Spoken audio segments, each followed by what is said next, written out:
ప్రపంచంలోనే అత్యంత పొడిగా ఉండే ఎడారిలో అతిపెద్ద టెలిస్కోప్ అసలేంటి కదా పదని చూద్దాం. ఇది భూమిపైన ఎవరూ ఇష్టపడని ఓ ప్రదేశం, మానవ జీవితం అస్సలు లేని ఓ ఎడారి. కానీ ఇప్పటికీ ఇక్కడ ఇంజనీరింగ్కి సంబంధించి ఒక గొప్ప నమూనా నిర్మించబడుతోంది. ఇది ఒక అద్భుతం కంటే తక్కువేం కాదు. చిలీలోని అటకామా ఎడారి మధ్యలో సముద్రం నుంచి 10,000 అడుగుల ఎత్తులో ఉన్న ఓ పర్వతం పైన ప్రపంచంలోని అతిపెద్ద టెలిస్కోప్ నిర్మాణ పనులు జరుగుతున్నాయి. పీసా వాలు టవర్ కంటే 40 అడుగుల ఎత్తులో ఉన్న ఈ టెలిస్కోప్ చాలా గొప్పగా ఉండబోతోంది. ఇది పూర్తయిన తర్వాత మన విశ్వంలోని సుదూర గ్రహాలను మన కళ్ళ కంటే 5,200 రెట్లు దగ్గరగా చూడగలుగుతాం. ఈ చిత్రాలు హబుబుల్ టెలిస్కోప్ కంటే 15 రెట్లు స్పష్టంగా ఉంటాయి. కానీ భూమిపై అత్యంత పొడి ప్రదేశాల్లో ప్రపంచంలోని అతిపెద్ద టెలిస్కోప్ను నిర్మించడం ఒక అద్భుతం. అంటార్కిటికా తర్వాత అటకామా ఎడారి ప్రపంచంలోని అత్యంత పొడి ప్రాంతం. ఇక్కడ చరిత్రలో ఒక్క చుక్క వర్షం కూడా పడని కొన్ని ప్రాంతాలున్నాయి. ఈ టెలిస్కోప్ కాలంలో వెనక్కి వెళ్లి విశ్వంలోని మొదటి గెలాక్సీ నక్షత్రాలను మరియు గ్రహాలను ఎలా చూస్తుంది, భూమి లాంటి ఇతర గ్రహాలను కనుగొనడంలో ఈ టెలిస్కోప్ ఎలా పనిచేస్తుంది. ముఖ్యంగా అటకామా ఎడారిలో ఫుట్బాల్ మైదానమంత ఎత్తులో ఉన్న ఒక విధ్వంసకర స్థలాన్ని నిర్మించేటప్పుడు శాస్త్రవేత్తలు మరియు నిర్మాణ బృందం ఎలాంటి ఇబ్బందులను ఎదుర్కొన్నారు, ఇప్పుడు వాటి గురించి తెలుసుకోబోతున్నాం. ఇది దక్షిణ అమెరికాలోని పసిఫిక్ మహాసముద్రం ముందు భాగంలో 1000 కిలోమీటర్లకు పైగా విస్తరించి ఉన్న చిలీలోని అటకామా ఎడారి. అంటార్కిటికా తరువాత ఇది ప్రపంచంలోని అత్యంత పొడి ప్రదేశంగా పరిగణించబడుతుంది. ఇక్కడ ప్రకృతి యొక్క ప్రత్యేకమైన రంగులున్నాయి. వీటిని మనం బహుశా మొదటిసారి చూస్తున్నాం. అగ్నిపర్వతాలు ఇక్కడ అధిక సంఖ్యలో ఉంటాయి. దీంతోపాటు డెత్ వ్యాలీ కొన్ని వేల చదరపు కిలోమీటర్లలో విస్తరించి ఉన్న ఉప్పుతో నిండిన ఎడారి. ఇక్కడ మొత్తం ప్రపంచంలోనే ప్రత్యేకమైన పొగమంచు కనిపిస్తుంది. కానీ జీవనానికి అత్యంత ముఖ్యమైనది నీరు కదా, ఇది ఇక్కడ కనిపించదు. అటకామా ఎడారిలో వర్షం పడదు. చరిత్రలో ఒక్క చుక్క వర్షం కూడా పడని ఎన్నో ప్రాంతాలు ఇక్కడున్నాయి. ఈ ప్రత్యేకతలన్నిటినీ ఆధారంగా అటకామా ఎడారి ఒక గ్రహాంతర గ్రహం యొక్క దృశ్యాన్ని ప్రదర్శిస్తుంది. బహుశా యూరోపియన్ స్పేస్ ఏజెన్సీ తన మార్స్ రోవర్ను ఇక్కడ పరీక్షించడానికి కూడా ఇదే కారణం కావచ్చు. చిలీ రాజధాని శాంటియాగో నుంచి 1300 కిలోమీటర్ల దూరంలో, సమీప నగరం నుంచి 130 కిలోమీటర్ల దూరంలో సముద్ర మట్టానికి 10,000 అడుగుల ఎత్తులో ఉంది. ఈ పర్వతంపై ఉన్న ఈ అసాధారణ ప్రాజెక్ట్ జెరే తమిర్. ఇది మానవాళికి అంతరిక్షంలో ఇతర ప్రపంచాల దృశ్యాన్ని చూసే అవకాశాన్నిస్తోంది. యూరోపియన్ సదరన్ అబ్జర్వేటరీ ఈ ప్రదేశంలో చాలా పెద్ద టెలిస్కోప్ను నిర్మిస్తోంది. దీనికి సంక్షిప్తంగా ఎక్స్ట్రీమ్లీ లార్జ్ టెలిస్కోప్ లేదా ELT అని అంటారు. దీని నిర్మాణం ఇంకా పూర్తి కానప్పటికీ దాన్ని చూడడం ద్వారా దీనికి ఈ పేరు ఎందుకు పెట్టారో ఊహించడం అంత కష్టమైతే కాదు. ఈ టెలిస్కోప్లో చాలా పెద్ద అద్దం ఏర్పాటు చేయబడింది. దీని వ్యాసం 39 మీటర్లు మాత్రమే కాదు, ఇప్పటి వరకు ఉన్న అతిపెద్ద టెలిస్కోప్ కంటే 4 రెట్లు పెద్దది. ఈ అద్దం మానవ కన్ను కంటే 10 కోట్ల రెట్లు ఎక్కువ కాంతిని సేకరించగలదు. కానీ దానిపై కొంచెం దుమ్ము కూడా పడకూడదు. దీన్ని నివారించడానికి టెలిస్కోప్ చాలా పెద్ద స్టీల్ డూమ్తో కప్పబడి ఉంది. దీని బరువు 2400 పికప్ ట్రక్కులు, అంటే దాదాపుగా 6000 టన్నులు. ఈ గోపురంపై 2 పెద్ద తలుపులు ఏర్పాటు చేయబడతాయి. ఇది పగటిపూట మూసివేయబడుతుంది. ఈ గోపురం చాలా ఎత్తుగా ఉంటుంది. స్టాట్యూ ఆఫ్ లిబర్టీని కూడా దాని లోపల ఈజీగా నిలబెట్టొచ్చు. మనం విస్తరణ గురించి మాట్లాడుకుంటే దాని లోపల మొత్తం ఫుట్బాల్ మైదానాన్ని కూడా నిర్మించవచ్చు. దాని క్రింద ఒక హైటెక్ ప్లాట్ఫామ్ ఏర్పాటు చేయబడింది. ఇది మొత్తం టెలిస్కోప్ను 360 డిగ్రీలు తిరిగేలా చేస్తుంది. తద్వారా రాత్రిపూట ఆకాశంలోని ఏ భాగాన్నైనా చూడడం సులభం అవుతుంది. ప్రపంచంలోని ఈ నిర్జన ప్రాంతంలో ఈ క్లిష్టమైన ప్రాజెక్టును నిర్మాణ బృందం ఎలా ప్రారంభించి ఉంటుందనేది ఆలోచించదగ్గ విషయం. ముఖ్యంగా రోడ్లు, విద్యుత్ మరియు నీరు లేని చోట. అంతేకాకుండా ఈ నిర్మాణం కూడా ఒక పర్వత శిఖరంపై జరిగింది. ఈ ప్రాజెక్ట్ కోసం వాళ్ళు మొదట యూరోప్లోనే చాలా ప్రదేశాలను పరిశీలించారు. కానీ చివరికి వాళ్ళు దక్షిణ అమెరికాలో ఈ స్థలాన్ని ఎంచుకోవాల్సి వచ్చింది. ఇది యూరప్ ప్రభుత్వ సంస్థ. దీనిలో 16 దేశాల సభ్యులున్నారు. ELT కోసం ఈ స్థలాన్ని ఎంచుకోవడం వెనుక చాలా కారణాలున్నాయని ప్రాజెక్ట్ హెడ్ చెప్పారు. మొదటిది, వారికి టెలిస్కోప్ కోసం ఒక స్థలం అవసరం. అక్కడ నగరం దూరంగా లేదు. దీనికి కారణం కాంతి కాలుష్యం. రాత్రిపూట కూడా నగరాలపైన తరచుగా కాంతి ఉంటుంది. పైన మేఘాలు కూడా స్పష్టంగా కనిపిస్తాయి. ఈ కాంతి నక్షత్రం యొక్క కాంతి కంటే చాలా ఎక్కువ. ఇది టెలిస్కోప్ ద్వారా ఉత్పత్తి చేయబడిన చిత్రాన్ని పాడు చేస్తుంది. కానీ అలాంటి చాలా ప్రదేశాలు యూరోప్లోని పర్వతాలపై ఉన్నాయి. మరి దక్షిణ అమెరికాలో ఈ ప్రదేశం మాత్రమే ఎందుకు అంటే, కాంతి కాలుష్యం నుంచి ELTని రక్షించడానికి ఇది సరిపోదు. కానీ దీనికోసం స్పష్టమైన ఆకాశం ఉండడం కూడా చాలా ముఖ్యం. యూరోప్లో ఎక్కువగా ఉష్ణమండల వాతావరణం ఉంటుంది. అందుకే ఇక్కడ తరచుగా మేఘాలుంటాయి. కానీ అటకామా ఎడారి ప్రపంచంలోని అత్యంత పొడి ప్రాంతాల్లో ఒకటి కాబట్టి సంవత్సరంలో 365 రోజుల్లో 320 రోజులు అక్కడ మేఘాలు ఉండవు. ఇది సుదూర గెలాక్సీలను చూడడానికి చాలా అనువైన ప్రదేశం. 2010లో ఈఎల్టీ బృందం వివిధ ప్రదేశాల్లో పరీక్షలు నిర్వహించింది.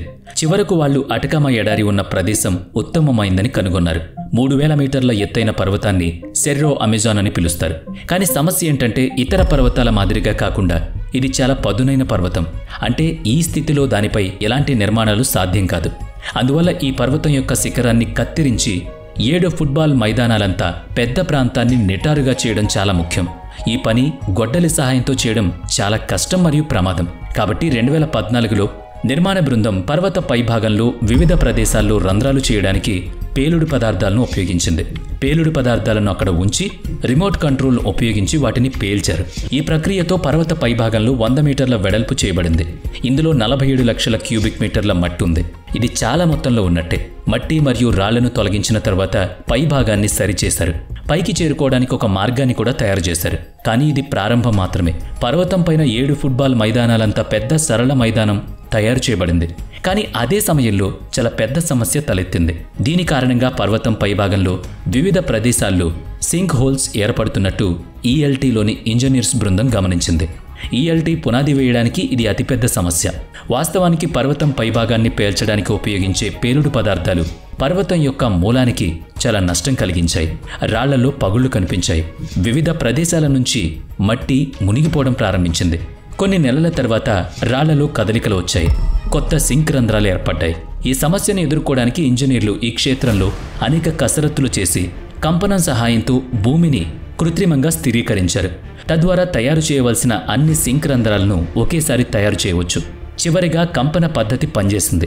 సింక్ రంధ్రాలను నింపడం ద్వారా పర్వత పైభాగాన్ని మరోసారి సమతలం చేశారు. ఈ మొత్తం ప్రక్రియను పూర్తి చేయడానికి తదుపరి 5 సంవత్సరాలు పట్టింది. ఇప్పుడు తదుపరి దశ ఈఎల్టీ పునాది వేయడం. ఇది సాధారణ పునాది కాదు. ఎడారిలోని ఈ భాగం భూకంపాలు చాలా సాధారణంగా వచ్చే ప్రాంతం. టెలిస్కోప్ యొక్క ఖరీదైన భాగాలను భూకంపాల నుంచి రక్షించడానికి పునాదిని ఎగువ గోపురం నుంచి నేరుగా ఉంచారు. పునాది మరియు గోపురం మధ్య అనేక హైడ్రాలిక్ షాక్లున్నాయి. భూకంప ప్రకంపనలు దానిలోని లోహపు గోపురం మరియు టెలిస్కోప్ అద్దం వరకు చేరకుండా నిరోధించే శోషకాలను ఏర్పాటు చేశారు. 2023లో పునాది పని పూర్తయింది. ఇప్పుడు టెలిస్కోప్ యొక్క అద్భుతమైన గోపురం యొక్క వంతొచ్చింది. పర్వతం క్రింద ఉన్న బేస్ క్యాంప్ వద్ద గోపురం యొక్క ఉక్కు నిర్మాణాన్ని వివిధ భాగాల్లో నిర్మించారు. ఆ తర్వాత ఈ రిమోట్ కంట్రోల్ ట్రక్కులను పర్వతం పైభాగానికి రవాణా చేయడానికి ఉపయోగించారు. ఇది ఉక్కు చట్రాన్ని ఒక్కొక్కటిగా పర్వతం పైభాగానికి తీసుకువెళ్ళింది. పైన చేరుకున్న తర్వాత క్రేన్లు ఈ నిర్మాణాలను ఒకదానితో ఒకటి కలిపాయి. అటకామా ఎడారిలో ఈ భాగాన్ని చేరుకోవడానికి ఈఎల్టీ వైపు నుంచి కేవలం 20 కిలోమీటర్ల దూరంలో వెరీ లార్జ్ టెలిస్కోప్ లేదా విఎల్టీ అని పిలువబడే మరొక ఈఎల్టీ టెలిస్కోప్ ఉన్నందున రోడ్ల నెట్వర్క్ ఇప్పటికే చాలా వరకు నిర్మించబడింది. కాబట్టి ఈ రహదారి నెట్వర్క్ ఈఎల్టీ కోసం విస్తరించబడింది. ఈఎల్టీని ప్రపంచంలోని అతిపెద్ద టెలిస్కోప్గా మార్చడానికి కారణం దాని అద్దం. ఇది 39 మీటర్ల పెద్దది. ప్రస్తుతం ఈ పెద్ద అద్దాన్ని నియంత్రించడం చాలా కష్టంగా ఉంది. గోపురం లోపల ఒక నిర్మాణం నిర్మిస్తున్నారు. ఈ 39 మీటర్ల అద్దం మొత్తం 800 చిన్న ముక్కలను కలపడం ద్వారా తయారు చేయబడింది. దీని పని అంతరిక్షం నుంచి వచ్చే ఏ కాంతినైనా గుణించి ద్వితీయ అద్దమైన M2కు పంపడం. M2 నుంచి ఈ కాంతి M3కి వెళ్లి ఆపై M4కి వెళ్లి చిత్రాన్ని పదునుగా చేస్తుంది. ఈ ప్రయోజనం కోసం గోపురంపై అమర్చిన శక్తివంతమైన లేజర్ కిరణాలు ఉపయోగించబడతాయి. ఈ లేజర్లు సాధారణంగా 90 కిలోమీటర్ల దూరంలో ఆకాశంలో సోడియం అణువులను ఉత్తేజపరిచే తరంగ దైర్ఘ్యం వద్ద అమర్చబడి ఉంటాయి. దీని కారణంగా అవి ప్రకాశించడం ప్రారంభిస్తాయి. దాంతో ఒక కృత్రిమ నక్షత్రం ఏర్పడుతుంది. టెలిస్కోప్ ఈ కృత్రిమ నక్షత్రాన్ని రిఫరెన్స్ పాయింట్గా ఉపయోగిస్తుంది. తద్వారా వాతావరణం కాంతిని ఎలా వక్రీకరిస్తుందో కనుగొనవచ్చు. వాతావరణంలో ఉన్న వక్రీకరణను గుర్తించినప్పుడు టెలిస్కోప్ చిత్రంలో ఉన్న అస్పష్టత సులభంగా తొలగిపోతుంది. ఈ మొత్తం ప్రక్రియను అడాప్టివ్ ఆప్టిక్స్ అంటారు. M4 వద్ద చిత్రం నుంచి అస్పష్టతను తొలగించిన తర్వాత కాంతి M5కి వెళుతుంది. ఇక్కడ చిత్రం సరిదిద్దబడిన ప్రాసెసింగ్ కోసం పంపబడుతుంది. ఇక్కడ అతిపెద్ద ప్రశ్న ఏంటంటే ఈఎల్టీ టెలిస్కోప్ మన సౌర వ్యవస్థ వెలుపల ఉన్న ఎక్సోప్లానెట్ల యొక్క ప్రత్యక్ష ఛాయాచిత్రాలను తీయగలదా? ప్రస్తుతం మనం ఎక్సోప్లానెట్లను పరోక్షంగా చూడొచ్చు. ప్రత్యక్ష ఛాయాచిత్రాల ద్వారా ఆ గ్రహాలపై వాతావరణం ఎలా ఉందో మనం తెలుసుకోవచ్చు. ఇక్కడ నీరు ఉందా లేదా, ఇక్కడ కార్బన్ డైఆక్సైడ్ ఉందా లేదా, ఆక్సిజన్ దొరుకుతుందా లేదా, ఇలాంటి ఎన్నో విషయాలు మనకు స్పష్టంగా తెలుస్తాయి. ఇక ఈ ఈఎల్టీ యొక్క భారీ అద్దం కారణంగా దానిలో చాలా కాంతి సేకరించబడుతుంది. దీని ద్వారా మనం విశ్వం యొక్క ప్రారంభ రోజులను చూడొచ్చు. దీన్ని సద్వినియోగం చేసుకుని విశ్వం యొక్క గతాన్ని మనం సులభంగా చూడగలుగుతాం. దీనికి ఒక సాధారణ ఉదాహరణ మన సూర్యుని మొదటి కిరణం. ప్రతిరోజు సూర్యుడు ఉదయించినప్పుడు మనం వాస్తవానికి సూర్యుని గతాన్ని చూస్తున్నాం. ఎందుకంటే సూర్యకాంతి ప్రపంచాన్ని చేరుకోవడానికి దాదాపుగా 8 నిమిషాలు పడుతుంది. హబుల్ స్పేస్ టెలిస్కోప్ విశ్వంలో 13.4 బిలియన్ సంవత్సరాల క్రితం చూడగలదు. అంటే దానర్థం 13.4 బిలియన్ సంవత్సరాల క్రితం విశ్వంలోకి వచ్చి నేడు హబుల్కు చేరుకున్న కాంతిని కూడా గ్రహిస్తుంది. దీనికి విరుద్ధంగా ఈఎల్టీ యొక్క 39 మీటర్ల పెద్ద అద్దం హబుల్ టెలిస్కోప్ కంటే 100 మిలియన్ సంవత్సరాల వెనుక ఉన్న కాంతిని చూడగలుగుతుంది. అంటే 13.5 బిలియన్ కాంతి సంవత్సరాల దూరంలో ఉంది. శాస్త్రవేత్తల ప్రకారం మన విశ్వం ఏర్పడడానికి దారితీసిన బిగ్ బ్యాంగ్ 13.8 బిలియన్ సంవత్సరాల క్రితం జరిగింది. దీనర్థం ఈఎల్టీ విశ్వం పుట్టిన 300 బిలియన్ సంవత్సరాల తర్వాత ఆ దృశ్యాన్ని సంగ్రహించగలదు. ఇక్కడ మీరు ఈఎల్టీ చాలా పెద్దదని తెలుసుకోవడం కూడా ముఖ్యం. కానీ ఇది అద్దాలపై మాత్రమే నిర్మించిన అతిపెద్ద టెలిస్కోప్ అవుతుంది. అయితే రేడియో టెలిస్కోప్లలో గోల్డెన్ ఐలో లాగా చాలా పెద్ద డిష్ ఉంటుంది. అద్దాలకు బదులుగా ఈ టెలిస్కోప్లు రేడియో తరంగాల ద్వారా గతాన్ని చూస్తాయి. తరువాత వాటి చిత్రాన్ని కంప్యూటరీకరించి ఆ ప్రక్రియ మొదలవుతుంది. దాన్ని తయారు చేస్తాయి. కానీ ప్రత్యక్ష వీక్షణ పరంగా ఈఎల్టీ ఇప్పటి వరకు ప్రపంచంలోనే అతిపెద్ద టెలిస్కోప్ కానుంది. దాని ఖర్చు గురించి మనం మాట్లాడుకుంటే ఈఎల్టీపై $160 కోట్ల ఖర్చు అంచనా వేయబడింది. అంటే 13,600 కోట్లు. ఇది ప్రపంచంలోని ఎత్తైన భవనం బుర్జ్ ఖలీఫాను నిర్మించడానికి ఖర్చు చేసిన మొత్తానికి సమానం. నిపుణుల అభిప్రాయం ప్రకారం ఈఎల్టీ నిర్మాణం 2029లో పూర్తవుతుంది. పూర్తిగా సిద్ధమైన తర్వాత బహుశా మనం ఈ విశ్వంలో నిజంగా ఒంటరిగా ఉన్నామా, వేల కాంతి సంవత్సరాల దూరంలో ఉన్న భూమి లాంటి గ్రహంపై జీవం ఉందా అనే అతిపెద్ద ప్రశ్నకు సమాధానం వెతకొచ్చేమో. వీడియో నచ్చితే లైక్ చేయండి, షేర్ చేయండి. ఇప్పటి వరకు మన ఛానల్ని సబ్స్క్రైబ్ చేయనట్లయితే ఇప్పుడే సబ్స్క్రైబ్ చేసుకుని పక్కనే ఉన్న బెల్ ఐకాన్పై క్లిక్ చేయండి. నెక్స్ట్ వీడియోలో మళ్ళీ కలుద్దాం. Thanks for watching.